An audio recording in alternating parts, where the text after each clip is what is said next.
Dada yangu hapa nimemleta jamaa huyo ili aweze kuacha pombe. Maana siku zote anakula pombe tu anakula pombe. Nileta kwa mgeni aweze kufanya mambo ya baba. Na kuhakikishia hapa umefika. Na utatimiwa ipasavyo. Tena na huku tena. Hapo mbona kama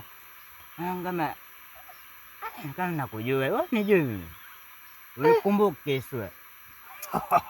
Terangu mimi walevi wapi na wapi? Mimi na walevi wapi na wapi? Wewe. Unajua muumini akisahau neno moja kanisani, basi mchungaji anamkumbusha. Mlevi akimsahau mwenzake. Rai. Terangu nakunywa na wewe hiyo kitu. Kidogo.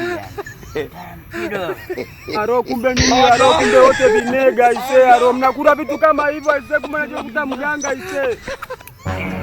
Aro babrai kukumbuka. Babrai.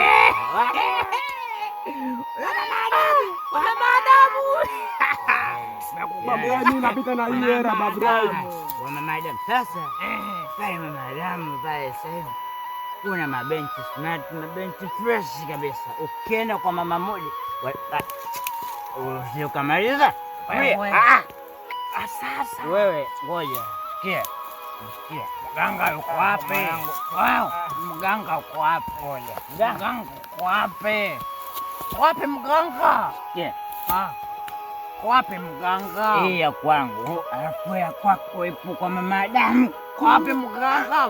Mwangu anaumwa. 200 kwa mama Adamu. Wapi mganga? Twende. Wapi? Na zawadi yako kwa mama Adamu tu. Wapi mganga? Tulia, shangaa mwanangu. Ngoja, wapi mganga? Ngoja mganga. Mganga nani? Kwa mama Adamu wewe mwanangu ajua ule. Mganga uko wapi mganga? Familia tena.